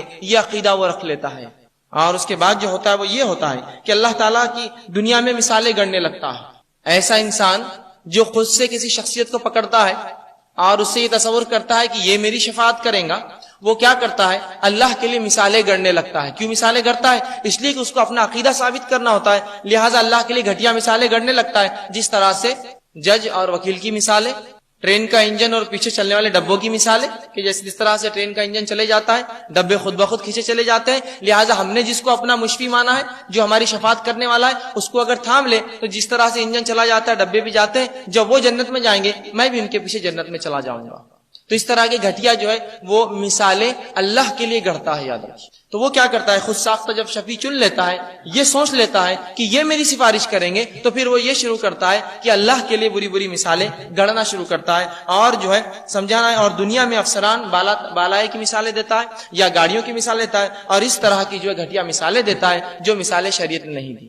دوسرا جو معاملہ ہوتا ہے، جو غلطی اس سے ہوتی ہے، جب وہ خود ساختہ کسی کو اپنا مشفی بنا لیتا ہے اور یہ سمجھتا ہے کہ یہ میری شفاعت کرے گا، یہ میری سفارش کرے گا، تو شفاعت کا امیدوار خود یہ طے کر لیتا ہے کہ فلاں بزرگ یا فلاں ولی شفاعت کے منصب پر فائز ہے، سیلف اٹیچڈ کر دیتا ہے اس کو، وہ خود یہ سمجھ لیتا ہے یہ میری شفاعت کریں گے۔ اصل تو یہ کہ رب فرمائے کہ یہ شفاعت کرنے والے ہیں۔ ملائکہ اور انبیاء کا معاملہ تو بالکل طے رہا کہ ملائکہ شفاعت کریں گے اور ملائکہ طے شدہ ہے، انبیاء شفاعت کریں گے، انبیاء طے شدہ ہے، لیکن اس کے بعد کی امتیوں میں سے رسول اللہ کی کون شفاعت کریں گا اللہ کے علاوہ کوئی نہیں جانتا ہے۔ لیکن یہ شخص جو اپنا خود ساختہ شفیع ڈھونڈ لیتا ہے کہ یہ میری شفاعت کریں گا، اللہ کے پاس سفارش کریں گا، وہ کیا کرتا ہے، کسی ایک زندہ یا مردہ انسان کو، چاہے مرد ہو چاہے عورت ہو، اس کو پکڑ لیتا ہے اور کہتا ہے یہ میرا سفارشی ہے، اور اس کو سفارش کے منصب پر فائز کر دیتا ہے۔ اور حالانکہ اس بات کا علم اللہ تعالیٰ کے علاوہ کس کو نہیں کہ کون شفاعت کرے گا اور کون نہیں کرے گا۔ یہ دوسری غلطی کر بیٹھتا ہے۔ تیسری غلطی جو کرتا ہے، شفاعت کا امیدوار بخشش اور مغفرت کے لیے اپنے خود ساختہ شفیع کو، جس کو وہ خود سمجھتا ہے کہ یہ سفارش کریں گے، ویسا ہی توکل کرتا ہے اس پر جیسا اللہ پر توکل کرنے کا حق ہے، ویسا ہی بھروسہ کرتا ہے اس پر جیسا اللہ پر بھروسہ کرنے کا حق ہے۔ مطلب جس طرح سے اللہ پر بھروسہ کرنا چاہیے کہ اللہ کے غضب اور غصے سے ڈرنا چاہیے، اللہ کی خوشی سے خوش ہونا چاہیے، یا وہ کام رضا کے لیے کرنا چاہیے، وہ اپنے خود ساختہ شفیع کے لیے وہ سب کام کرنے لگ جاتا ہے کہ فلاں شخص میری سفارش کریں گے، اگر وہ خوش ہو جائے تو میرا بیڑا پار، اگر وہ ناراض ہو جائے تو میں تو مصیبت زدہ اور جو مشکلوں میں پھنس جاؤں گا، اگر وہ جو ہے مجھ سے راضی ہو گیا تو پھر تو میرا معاملہ درست ہوا، وہ ناراض ہو گیا تو اس کو ویسا ہی خوش کرتا ہے جیسا اللہ کو خوش کرنے کی ضرورت ہے۔ جب ایک انسان خود سے کسی کو اپنا مشفی سمجھ لیتا ہے، شفاعت کرنے والا سمجھ لیتا ہے، سفارشی منسوب کرتا ہے، تو پھر اس سے ویسی محبت اور ویسا ہی ڈر رکھتا ہے جیسی محبت اور ڈر اللہ کی ہونے چاہیے، ویسی اطاعت اور ویسی فرمانبرداری کرنے لگتا ہے جیسی اطاعت اور فرمانبرداری اللہ کے لیے کرنی چاہیے، اس طرح سے لگ جاتا ہے۔ اور یہ ہمارے معاشرے میں کوئی خاص چیز نہیں ہے، بالکل عموم آپ پائیں گے کچھ لوگوں کو انہوں نے طے کر لیا، خود طے کر لیا کہ یہ سفارش کریں گے، اور پھر لگے ان کے پیچھے، جو وہ کہتے ہیں اس کے پیچھے کرتے ہیں، حتیٰ کہ جو ہے وہ ایسے کام کرتے ہیں جس کی شریعت نے اجازت بھی نہیں دی ان کو۔ یہ خود ساختہ شفیع کے لیے توکل کرنے لگتا ہے جیسا توکل اللہ تعالیٰ پر کرنا چاہیے۔ پھر وہ آگے کیا کرتا ہے کہ نماز، روزہ، تلاوت، تہجد، صدقہ اور خیرات وغیرہ اللہ کو راضی کرنے کے بجائے یہ شفاعت کا امیدوار خود ساختہ شفیع کے لیے تمام کام کرتا ہے کہ وہ راضی ہو جائے۔ اللہ کو راضی کرنے کے لیے پھر وہ کام نہیں کرتا جس کو وہ سفارشی سمجھتا ہے، خود ساختہ شفیع جو بنا لیتا ہے کہ یہ میری شفاعت کریں گا، تو وہ کیا کرتا ہے، چن کر جو ہے یہ تمام کام اس کے لیے کرتا ہے جو ہمارے معاشرے میں ہو رہے ہیں کہ نماز اس کے لیے، روزہ اس کے لیے، زکوٰۃ اس کے لیے، نیاز اس کے لیے، منتیں اس کے لیے، قربانیاں اس کے لیے کرتا ہے تاکہ وہ راضی ہو جائے اور جو ہے میرا بیڑا جو ہے پار کر دے اور میرے لیے آسانی کر دے۔ تو بجائے اللہ تعالیٰ کی کرنے کے لیے وہ جو ہے بندوں کے ساتھ یہ عمل کرنا شروع کر دیتا ہے اور ہر ممکن کوشش کرتا ہے کہ ان کو راضی رکھوں، چاہے پھر اس کے لیے کوئی بھی ناراض ہو جائے۔ اسی طرح جو ہے شفاعت کا امیدوار اپنے خود ساختہ شفیع کو جب آخرت میں اپنا کارساز تسلیم کر لیتا ہے تو دنیا کے تمام معاملوں میں بھی اس کو کارساز تسلیم کر لیتا ہے کہ اگر کوئی دکان بھی کھولنا ہے تو بابا آپ بتائیے تو دکان کھولیں گی ورنہ نہیں کھولیں گے۔ گو اس کی فیلڈ بھی نہیں ہے کہ وہ تجارت کے تعلق سے جانتا بھی نہیں، لیکن اس سے مشورے لیے جائیں گے، کیونکہ جب اس نے آخرت میں اس کو اپنا سفارشی مان لیا تو دنیا کے اندر تو تمام معاملات میں اس کو اپنا سفارشی سمجھتا ہے اور ہر معاملے اس سے پوچھ کر اور اس کو وہ سمجھ کر اور اس کو بڑا سمجھ کر اس سے پوچھتا ہے، اور جب تسلیم کر لیتا ہے پھر دنیاوی معاملات میں بھی پھر بھروسہ کرنے لگتا ہے، اور یوں دنیا بھی مصائب اور مشکلات اور تکلیفیں اور بیماریوں میں اللہ کو چھوڑ کر اس کو پکارنے لگتا ہے۔ جب یہ تصور کر لیتا ہے کہ آخرت میں یہ مدد کرنے والے ہیں تو پھر دنیا کے اندر بھی کیا کرتا ہے، تمام چیزیں انہی سے پکارتا ہے، مدد کو انہی کو آواز دیتا ہے، اسی طرح حاجت روائی کو انہی کو آواز دیتا ہے، مشکل کشائی کے لیے اپنی مشکلوں کو حل کے انہی آواز دیتا ہے، دستگیری تمام چیزوں کے لیے، پھر جو اولاد کے لیے اور مال کے لیے اور تمام چیزوں کے لیے انہی کو آواز دیتا ہے۔ جب یہ طے کر لیتا ہے کہ قیامت میں یہ میری سفارش کریں گے تو ظاہر سی بات دنیا کے اندر بھی یہ لوگ جو ہے میرا تمام جو ہے کام کر سکتے ہیں، میرا بیڑا پار لگا سکتے ہیں، اس طریقے عقیدے بنانا شروع کرتا ہے۔ اسی طرح جو ہے آخرت اپنے خود ساختہ شفیع اور سفارشی کو دنیا میں اپنا حاجت روا اور مشکل کشا جو ہے تسلیم کر لینے کے بعد وہ اس کی ناراضگی کو اسی طرح لیتا ہے جیسے اللہ کی ناراضگی، اس کے خوش ہونے کو اسی طرح لیتا ہے جس طرح سے اللہ کا خوش ہونا۔ اور یہ معاملہ میں سمجھتا ہوں اس دنیا میں ہمارے معاشرے میں عام ہے کہ جب ہم کسی کو اپنا سفارشی سمجھ لیتے ہیں اور یہ سمجھتے ہیں کہ یہ ہماری شفاعت سفارش کریں گے اللہ کے پاس، پھر تمام وہ کام اس کے لیے کرتے ہیں جو در حقیقت اللہ کے لیے کرنا چاہیے۔ جو عظمت، جو کبریائی اور جلال اللہ تعالیٰ کے لیے خاص ہونا چاہیے، وہ عظمت اور کبریائی اور جلال شفاعت کا امیدوار اپنے خوش ساختہ شفیع کے لیے محسوس کرتا ہے۔ مطلب جس کو اس نے یہ مان لیا کہ یہ اللہ کے پاس میری سفارش کریں گے، وہ ان کے لیے وہ تمام کام کرتا ہے اللہ کو چھوڑ کر یا جو ہے اس کو خوش کرنے کو چھوڑ کر۔ جس طرح انسان کو ہر وقت اللہ تعالیٰ کی نظر اور جو ہے اللہ تعالیٰ کی طرف سے جو ہے رحم اور کرم کی جو ہے وہ انتظار کرتا ہے، یہ شخص جو کسی کو اپنا شفاعت کے لیے تیار کرتا ہے، یہ سمجھتا ہے کہ یہ میری سفارش کریں گے، یہ اسی طرح جس طرح سے اللہ کی طرف نظر رحم و کرم کے لیے انسان دوڑاتا ہے، یہ اپنے شفیع کے لیے اسی طرح دیکھتا ہے، کاش یہ رحم کر دے تو مجھ پہ رحم ہو جائے، اگر یہ مجھ پہ کرم کر دے تو کرم ہو جائے، یہ اگر میرا معاملہ حل کر دے تو میرا معاملہ حل ہو جائے۔ تو جب وہ یہ سمجھ لیتا ہے یہ سب کچھ ہے تو پھر دنیا میں جو ہے اسی کے لیے کرم اور اسی کے رحم کے لیے جو ہے وہ اس کے پیچھے پڑا رہتا ہے، اللہ کو چھوڑ دے۔ اسی طرح جو ہے خود ساختہ شفیع کو اللہ تعالیٰ کی تمام صفات سے متصف کر دیتا ہے، اور اس کے بعد انسان جو اللہ تعالیٰ کی جگہ اپنے سارے معاملات کو اس کو جو ہے مختار کل سمجھتا ہے۔ جب یہ تمام چیزوں کو سمجھ جاتا ہے تو اللہ رب العزت کی صفات بھی جو ہے اس شخص کو دے دیتا ہے کہ وہ جانتے ہیں میں کہاں ہوں، وہ جانتے ہیں میں کیا کرتا ہوں، انہیں پتا ہے میں کیا کر رہا تھا، ان کو معلوم ہو جائے گا جو فلاں ہے۔ اور یہ مثالیں آپ دیکھتے ہیں بہت سی بار ہوتی ہیں۔ ایک شخص کہنے لگے کہ یہ ہمارے جو ہے سفارشی اللہ کے پاس، کسی نے کہا ایسی کیا دلیل کی یہ سفارشی ہے، تو کہا یہ دل کی باتیں جانتے ہیں۔ دیکھیے اب اللہ کی صفتیں اس کو دینا شروع کر دی، کہا ہم فلاں کام نہیں کر سکتے، ان کو پتا چل جاتا ہے۔ اور کسی نے کہا کیا کیا ایسا یا کیا عمل ہے جو وہ جانتے ہیں تمہارے بارے میں، تو کہا میں کل شام گیا اور جب ان سے ملاقات کی تو مجھ سے انہوں نے کہا آج تم نے نماز نہیں پڑھی۔ تو وہ شخص نے کہا تم روز نماز نہیں پڑھتے، سب کو معلوم ہے، تو انہوں نے کیا نئی بات کہی تم سے؟ یہ ہوتا ہے، ایسے لوگ یہی کرتے ہیں۔ ادھر آؤ، ایک خاص بات کہوں گا تم سے، ہاتھ پر میرے بیعت کر لو۔ کیا خاص بات ہے؟ کسی کو کہنا مت کبھی زندگی بولتا، ہاں کہو مت لا الہ الا اللہ محمد رسول اللہ، بولنا نہیں کسی کو، چلے جاؤ، یہی راز دفن ہے بس، اور اسی پہ لگے ہیں لوگ۔ تو اس طرح کی حرکتیں کرتا ہے اور اللہ کی تمام صفتیں اس کو دے بیٹھتا ہے کہ وہ جانتے ہیں میں کچھ کروں گا تو میں فلاں کروں گا تو ان کو پتا چل جائے گا، یہ نہ کروں گا تو بچوں کا مسئلہ حل نہیں ہوگا، فلاں نہ کروں گا تو تجارت ڈوب جائیں گی، اگر وہاں زیارت کو نہیں جاؤں گا ان کے پاس تو فلاں نقصان ہو جائے گا، اگر فلاں چیز نہ چلاؤں گا تو یہ ہو جائے گا، یہ نظر و منت پوری نہ کی تو فلاں ہو جائے گا۔ تمام تر جو ہے صفتیں اللہ کی اس کو دے کر تمام تر اعمال جو اللہ کے لیے ہونے چاہیے پھر اس خود ساختہ شفیع کی طرف وہ کرتا ہے اور تمام چیزیں اس کو راضی کرنے کرتا ہے جو کہ اللہ کے لیے کرنی چاہیے، اور اللہ تعالیٰ سے بے پرواہ ہو کر بے خوف ہو کر جو ہے بعد جو اپنی عملی زندگی میں انسان اللہ تعالیٰ کی اطاعت اور فرمانبرداری کو قطعاً کوئی پرواہ نہیں کرتے ہوئے چھوڑ کر نماز، روزہ، زکوٰۃ، حج تمام چیزیں چھوڑ کر بس وہ یہ کہتا ہے کہ بس ان کی نظر کرم ہو جائے تو میرا بیڑا پار ہو جائے، اب مجھے کسی کی ضرورت نہیں ہے۔ اللہ کو مکمل ترک کر کے پھر انہی کو خوش کرنے لگ جاتا ہے، اور اب نماز بھی غائب ہے اس لیے کہ نماز کی کیا ضرورت، فلاں شخص میری سفارش کر دیں گے، روزہ بھی غائب ہے، روزے کی کیا ضرورت، فلاں شخص میری سفارش کر دیں گے، اور حج اور زکوٰۃ تمام معاملوں سے بے پرواہ ہو کر شریعت کو ایک طرف بالائے طاق ڈال کر جو ہے اپنے آپ کو جو ہے دنیا کے اندر ہی جو جنتی سمجھتا ہے، اور یہ سمجھتا ہے فلاں شخص کو اگر خوش کر دیا تو میرا بیڑا پار ہو گیا، اب مجھے کسی اعمال کی ضرورت نہیں رہی۔ تو یہ نقصان ہوتا ہے جب ایک شخص شفاعت کا صحیح عقیدہ نہیں رکھتا۔ سفارش کا عقیدہ ہے کیا، یہ کیا چیز ہے، یہ کیسی ہوں گی، یہ ہم نہیں جانتے۔ اس کی وجہ سے یہ تمام جو غلط فہمیاں اس جو ہے ہم دیکھتے معاشرے میں رائج ہو چلی ہے۔ اسی طرح جو ہے اللہ رب العزت نے اس چیز کی وضاحت کی اپنی کتاب میں کہ شفاعت ہے کیا، یہ عقیدہ ہے کیا، اس کی بہت وضاحت کی، اور اللہ رب العزت قرآن میں فرماتا ہے اور ایک مقام پر یوں کہتا ہے وَاتَّقُوا يَوْمًا لَا تَجْزِي نَفْسٌ عَن نَفْسٍ شَيْئًا، کہ ڈرو اس دن سے جس دن کوئی انسان دوسرے انسان کے کام نہیں آئے گا، وَلَا يُقْبَلُ مِنْهُ عَدْلٌ، اور ان سے کوئی بدلہ نہیں لیا جائے گا، وَلَا تَنفَعُهَا شَفَاعَةٌ، اور اس روز کوئی شفاعت کام نہیں آئے گی۔ تو اللہ رب العزت کی وضاحت کر رہا ہے شفاعت کا عقیدہ تو ہے لیکن ان کے کام نہیں آئیں گی۔ اہل کتاب کے تعلق سے یہ آیت نازل ہوئی تھی۔ اہل کتاب یہ تصور کرتے کہ ہم انبیاؤں کی اولاد سے ہیں، شہداء اور صالحین کی اولاد سے ہیں، اور ان کو یہ الزام تھا کہ ہم قیامت دن اگر جائیں گے بھی جہنم میں تو ہمارے آبا و اجداد ہمیں ضرور نکال کے جہنم سے جنت میں لے جائیں گے۔ تو اللہ رب العزت کو واضح کر دیا اور کہا کہ اس دن کو یاد کر لو اہل کتاب کہ جس دن کوئی نفس کسی نفس کے کام نہیں آئیں گے، اور تم سے کچھ بدلہ بھی نہیں لیا جائے گا، فدیہ بھی نہیں لیا جائے گا چھوڑنے کے لیے، اور کوئی شفاعت قبول نہیں ہے، وَلَا هُمْ يُنصَرُونَ، اور تم مدد بھی نہیں کی جاؤ گے۔ تمام راستے جو ایک انسان اللہ کو خوش کرے بغیر سوچتا ہے کہ ان راستوں سے شاید میں جہنم سے نکل کے جنت میں جاؤں، پورے راستے اللہ نے بند کر دیے۔ پہلا راستہ انسان جو سوچتا ہے وہ یہ ہے کسی سے مدد یا پکار کر لوں گا۔ اللہ نے کہا کوئی نفس دوسرے نفس سے قیامت دن کام نہیں آئے۔ دوسرا عقیدہ جو انسان رکھتا ہے کہ کچھ دے کر چھوٹ جاؤں گا، قیامت کے روز کچھ دے کر بھی چھوٹ نہیں سکتا انسان جہنم سے، یاد رکھیے۔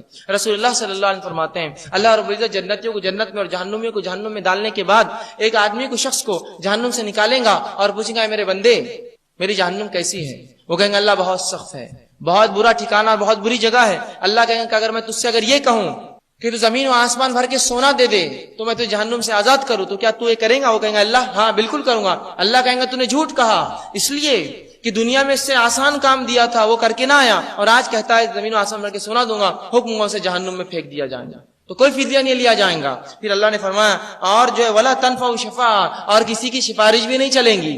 یہ تو ذریعہ ہے جس ذریعے سے انسان کام کرتا ہے، کسی کی سفارش بھی نہیں چلیں گی، ولا ہم ینصرون، اور مدد بھی نہیں کیے جائیں گے، ایکسٹرنل ہیلپ بھی نہیں آ سکتی ہے۔ یہی چار چیزیں جو انسان مصیبت میں کر سکتا ہے۔ کیا کیا کر سکتا ہے؟ اگر آپ کسی جگہ پھنس گئے تو سب سے پہلے آپ کرتے ہیں کسی کو آواز دیتے بھائی صاحب میری مدد کرو، وہ نہ ہوا تو کہتے کچھ لے دے کر چھوڑ دو، وہ نہ ہوا تو کہتے فلاں کا میں رشتہ دار ہوں، فلاں میرا بڑا ہے، فلاں میرا چھوٹا ہے، اور وہ بھی نہ ہوا تو کہیں فون کر کے مدد کو پکارتے ہیں۔ یہ چاروں ہی ذرائع مدد کے اللہ نے کہا اہل کتاب سے چاروں ذریعے بند ہو جائیں گے تمہارے لیے اگر تم اللہ اس کے رسول یا جو ہے میرے رسول کی اطاعت کر کے نہ آؤ گے۔ تو یہاں اللہ رب العزت نے شفاعت کے تعلق سے وضاحت کر دی کہ ایسی شفاعت جو شفاعت کا عقیدہ یہود و نصارہ رکھتے تھے، وہ عقیدہ یہ تھا کہ انبیاء کے خاندان سے ہونا بس کافی ہے جنت میں جانے کے لیے، تو اللہ نے اس عقیدے کو جو چور کر دیا اور کہا کوئی شفاعت تمہارے کام نہیں آئیں گے، جو عقیدہ تم رکھ رہے ہو ویسی کام نہیں آئیں گے، کہ تم یہ سوچتے ہو کہ اس آخری نبی کی بات نہیں مانو گے، منمانی کر کے آؤں گے اور پھر ہم تمہیں معاف کر دیں گے، یہ شفاعت نہیں چلیں گی۔ اس کا اظہار جو اللہ رب العزت نے قرآن میں کر دیا۔ اسی طرح اللہ رب العزت فرماتا ہے وَيَعْبُدُونَ مِن دُونِ اللَّهِ مَا لَا يَضُرُّهُمْ وَلَا يَنفَعُهُمْ، یہ ان شفاعت یا سفارشیوں کے تعلق سے بات ہو رہی ہے جو غلط شفاعت کا عقیدہ رکھتے ہیں، جیسا یہودیوں نے رکھا کہ بنا کچھ اعمال کیے کہ جنت میں جائیں گے، اللہ نے رد کیا۔ اب دوسرا عقیدہ جو لوگ رکھتے ہیں شفاعت کی تعلق، اللہ اس کا بھی رد کرتا ہے اور فرماتا ہے، جو پہلی آیت میں نے پڑھی سورہ بقرہ کی آیت میں 123 تھی، دوسری آیت میں اللہ فرماتا ہے سورہ یونس کی آیت میں 18 اللہ فرماتا ہے وَيَعْبُدُونَ مِن دُونِ اللَّهِ مَا لَا يَضُرُّهُمْ وَلَا يَنفَعُهُمْ وَيَقُولُونَ هَؤُلَاءِ شُفَعَاءُ عِندَ اللَّهِ، کہ ان لوگوں نے مشرکین نے کافروں نے ایسے لوگوں کو سفارشی بنائے، وَيَعْبُدُونَ مِن دُونِ اللَّهِ، اللہ کے علاوہ ایسے لوگوں کی عبادت کرتے ہیں کہ جو نہ ان کو نفع دے سکتے ہیں، ما لا یضرہم، ان کو نہ نقصان پہنچاتے ہیں، ولا ینفعہم، نہ ان کو فائدہ پہنچاتے ہیں، اور لوگ کہتے ہیں ویقولون ہؤلاء شفعاء، اور کہتے ہیں کہ یہ ہمارے سفارشی عند اللہ، اللہ کے پاس۔ یہ کافروں کا عقیدہ تھا شفاعت کا۔ وہ کیا سمجھتے تھے؟ تمام گناہ ہم کریں گے اور لے دے کر چھوٹ جائیں گے، تو اللہ فرما رہا ہے کہ ان لوگوں نے اللہ کو چھوڑ کر جن کو سفارشی بنایا ہے ان کی عبادت کرتے ہیں، اور اللہ نے کیا کہا وَيَعْبُدُونَ مِن دُونِ اللَّهِ، یہ اللہ کے ساتھ چھوڑ کر دوسروں کی عبادت کرتے تھے، جبکہ نہ وہ عبادت جس کی ہو رہی تھی نہ وہ نقصان پہنچا سکتا تھا، ولا ينفعهم، نہ فائدہ پہنچا سکتا تھا، اور اللہ نے فرمایا وَيَقُولُونَ، اور یہ کہتے تھے لوگ عبادت کر کے هؤلاء شفعاء عند اللہ، کہ یہ ہمارے سفارشی اللہ کے پاس۔ تو جو لوگ خود ساختہ سفارشی بناتے ہیں جس کی سند اللہ نے نہیں دی، جس کی سند رسول کے ذریعے نہیں آئی، تو یاد رکھیے ان کا یہی حال ہوگا، نہ ان سے کوئی سفارش قبول کی جائیں گی نہ ان کی مدد کی جائیں گی۔ تو ایسے سفارشی جو خود ساختہ ہے ہم نہ گڑھ لے، بلکہ وہ اللہ ہی جانتا ہے قیامت کے روز کون شفاعت کرے گا اور کون نہیں۔ آئیے آگے ہم دیکھتے ہیں اللہ رب العزت فرماتا ہے قرآن کے اندر سورہ زمر سورہ نمبر 39 اور اس کی آیت نمبر 43-44 سے فرماتا ہے، اللہ کہتا ہے کیا ان لوگوں نے اللہ کے سوا اور سفارشی بنا رکھے ہیں؟ کیا ان لوگوں نے مشرکین نے اللہ کے سوا کوئی اور سفارشی بنا رکھے ہیں؟ اور پھر اللہ نے فرمایا ام اتخذوا من دون اللہ شفعاء قل اولو كانوا لا يملكون شيئا ولا يعقلون، اللہ فرماتا ہے کیا انہوں نے اللہ کو چھوڑ کر کسی اور کو سفارشی بنا لیا ہے، بنا رکھے؟ کہو اگرچہ وہ کسی چیز کا اختیار نہ رکھتے ہوں اور نہ ہی کچھ سمجھتے ہوں، کہو شفاعت کا اختیار تو سارا کا سارا قل للہ شفاعت جمیعا، کہہ دو کہ تمام کی تمام شفاعت اللہ کے پاس۔ تو یہاں اس آیت میں اللہ نے وضاحت کر دی کیا ان لوگوں نے اللہ کو چھوڑ کر کسی اور کو سفارشی بنا لیا ہے، جبکہ یہ خود جانتے وہ کچھ بھی نہیں کر سکتے۔ اور کہہ دو اے نبی قل، آپ کہہ دیجئے للہ شفاعت جمیعا، تمام کی تمام سفارش اور شفاعت کا حق اللہ کے پاس ہے۔ تو اس آیت نے سورہ زمر کی وضاحت کر دی، شفاعت کا حق اللہ کے علاوہ کسی کو پاس نہیں ہے، اللہ جس کو چاہے اس کا حق دے اور جس کو چاہے نہ دے، کہ مکمل شفاعت، تمام شفاعت، کل شفاعت اللہ کے پاس کا حق ہے، اللہ جس کو چاہے حکم دے گا اور جس کو چاہے نہیں۔ تو یہ اللہ جانتا ہے کون سفارشی اور کون نہیں، یہ میں اور آپ نہیں جان سکتے کہ یہ سفارشی ہے یا نہیں دنیا کے اندر، جس طرح سے لوگوں نے گڑھ لی سفارشی۔ تو اللہ نے اس عقیدے کی وضاحت کر دی اور اعلان کر دیا کہ اللہ رب العزت کے پاس مکمل شفاعت ہے، پوری کی پوری شفاعت اللہ کے پاس۔ جس طرح سے میں نے خطبے میں بھی آیت تلاوت کی من ذا الذی یشفع عنده